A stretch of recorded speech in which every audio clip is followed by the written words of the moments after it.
네, 최근 도심 곳곳에 야생 너구리가 출몰하고 있다는 뉴스 보셨을 겁니다. 공원과 산책로 등에서 목격담이 이어지고 있는데요. 귀여운 생김새를 보고 너무 가까이 다가갔다가는 자칫 물림 사고가 발생할 수 있어서 주의가 필요합니다. 정동혁 충북대 수의학과 교수 전화 연결해서 자세한 내용 나눠보도록 하겠습니다. 교수님 나와 계십니까? 네, 안녕하십니까. 네. 최근 인천 송도 도심에 있는 공원에서 너구리들이 잇따라 발견되고 있습니다. 그동안 사람을 피해 주로 송도 외곽에 있는 LNG 기지 쪽에 서식했던 것으로 알려졌는데요. 야생동물인 너구리가 이렇게 사람이 많은 곳까지 활동 반경을 넓힌 이유 어떤 겁니까? 기본적으로 야생동물은 사람이 있는 공간을 이렇게 회피하는 경향이 있는데, 네. 너구리가 이제 주변에서 많이 보인다면, 그 사람을 피해서 온전히 살 수 있는 그런 공간이 매우 제한적이다라고 말씀드릴 수 있을 것 같고요. 예, 예. 또 하나는, 사람이 있는 공간에 뭔가 너구리를 유인할 만한 그런 요인들이 있다라고 볼 수 있을 것 같거든요. 예. 예를 들자면, 길고양이, 밥이라든지, 뭔가 유인을 하는 그런 부분들이 많이 있지 않나라는 생각이 듭니다. 예. 너구리는 야생동물이지 않습니까? 그런데 유해 야생동물이 아니어서 포획이나 다치게 하는 건 불법이라고요. 일단 불법이냐 합법이냐를 떠나서 네네. 어떤 동물이든 간에 동물을 이렇게 다치게 하는 것은 사실 윤리적으로 문제가 있다고 생각을 하고요. 그렇죠. 예, 다만 사람 입장에서 봤을 때 여러 문제가 야기되는 야생동물이라고 하면 그런 경우에는 이제 관리가 필요할 수도 있는데, 너구리는 일단 현행법상 포획이나 사살을 하는 것은 불법입니다. 예. 주로 활동하는 시간대나 또 성격, 너구리가 갖고 있는 특별한 특징이라고 할까요? 그런 것들이 좀 있겠습니까? 짧은 시간에 말씀드리기는 되게 어렵긴 한데, 예, 예, 예. 어쨌든 간단하게 간략하게만 말씀드리자면, 말씀을 예, 해주신다면요. 주로 야간에 많이 활동을 하는 편인데, 네네. 낮이라고 해서 활동을 아예 안 한다거나 그러지는 않고요. 어, 그리고 일반적으로 사람을 피해서 다니기는 하지만, 먹이를 먹고 있다든지 또 위협을 받고 있다라는 생각을 하게 되면 물거나 공격을 할 수도 있기 때문에 예. 접근을 하지 않는 것이 상당히 중요합니다. 예. 너구리가 일반적으로는 공격성이 없습니다만 3월에서 9월에는 특히나 예민해져서 공격성이 높아진다고 하던데 특별한 이유가 있는 겁니까? 그 시기가 사실은 일반화해서 이야기는 좀 어렵습니다만은 어쨌든 예. 그 번식하고 새끼 양육을 하는 시기하고 맞물리거든요. 예, 네. 그렇기 때문에 그런 시기에 특히 예민해질 수가 있고, 그렇기 때문에 공격성도 병원에서 같이 높아질 수가 있습니다. 예. 그러면 그 시기 외에는 전반적으로 이제 공격성이 없는 동물이다 이렇게 보면 될까요? 기본적으로 그렇게 생각하시면 될 거는 아, 같은데요. 예, 예. 어쨌든 너구리뿐만이 아니라 모든 야생동물들에 해당되는 얘기인데, 어, 위협을 느꼈을 때, 스트레스를 받는다든지 이러면은 어떤 돌발 행동들이 발생할 수 있기 때문에, 예, 예.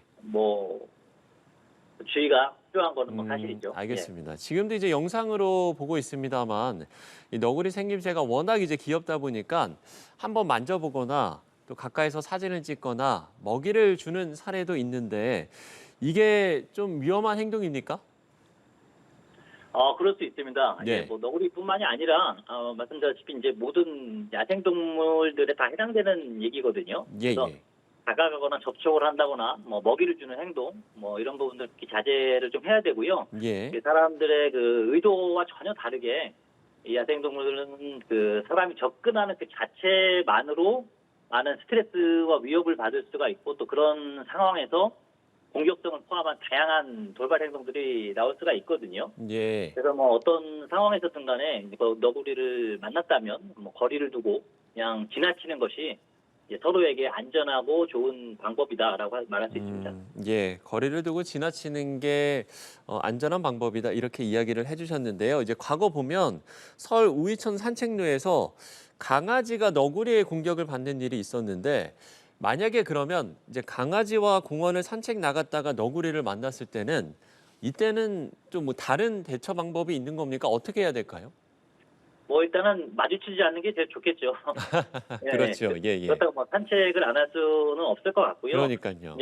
반려동물과 이제 산책을 할 경우에는 반드시 하네스나 목줄 같은 것들을 해서 네. 언제든지 이제 강아지를 이렇게 주인이 안거나 보호할 수 있도록 이런 장치를 좀 해야 될 것 같고요.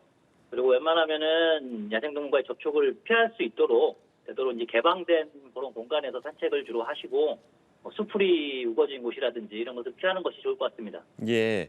이 부분도 궁금한데요. 너구리를 이제 만지거나 접촉만으로 기생충이 옮다든지 관경병 바이러스에 감염될 위험도 있습니까?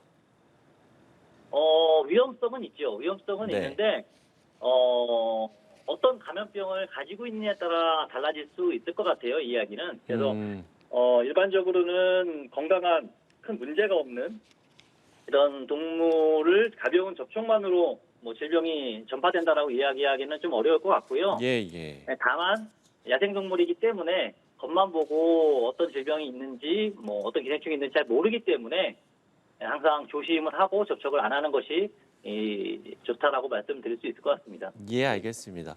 몇 가지만 더 질문을 드려보면요. 혹시 너구리에게 만약에 물렸다. 응급 대처는 어떻게 해야 될까요? 일단 상처 부위를 깨끗한 물로 씻고 소독을 해주는 게 가장 우선일 것 같고요. 예. 그리고 가벼운 상처 같지만 야생동물들은 사실은 아까 말씀드린 것처럼 다양한 뭐 세균, 바이러스, 기타 등등 뭐 여러 병원체들이 있을 수 있고 그런 부분들이 이후에 또 문제가 될 수 있기 때문에 바로 병원에 가셔가지고 처치를 받는 것을 권장드립니다. 예. 그런가 하면 이제 도심에서 너구리를 봤다. 이 본 것만으로도 이제 자치구나 야생동물센터에 신고를 해야 하는지 아니면 너구리가 이제 어떤 공격성을 보이거나 사람에게 해를 입힌 경우에만 신고를 해야 되는지 이거는 어떤 게 맞는 겁니까? 사실 뭐 야생동물을 보기 어렵지만 야생동물을 봤다라는 것만으로 신고를 해서 어떤 조치가 필요하다라는 거는 사실 좀 말이 안 된다고 생각이 들거든요. 예, 그리고 예. 야생동물 센터는 기본적으로 다치거나 관리가 절대적으로 필요한 이러한 야생동물을 구조하고 치료하는 그런 곳이기 때문에 네. 특별히 문제가 없는 너구리를 신고하고 포획할 이유도 전혀 근거가 없다라고 말씀을 드리고 싶습니다. 예, 알겠습니다. 마지막으로 질문을 하나만 더 드려보면 도심에 너구리가 출몰하는 빈도를 낮추려면 아무래도 이 너구리의 서식지 환경도 개선하는 방안이 필요해 보이는데 이와 관련해서도 끝으로 한 말씀 해주신다면요.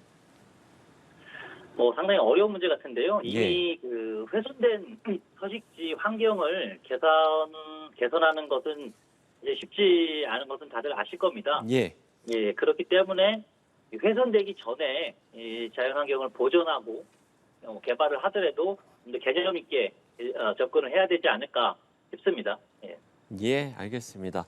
자, 최근 도심 곳곳에 야생 너구리가 출몰하고 있다는 소식이 전해지고 있는데 이와 관련해서 정동혁 충북대 수의학과 교수와 함께 이야기 나눠봤습니다. 교수님, 오늘 말씀 고맙습니다.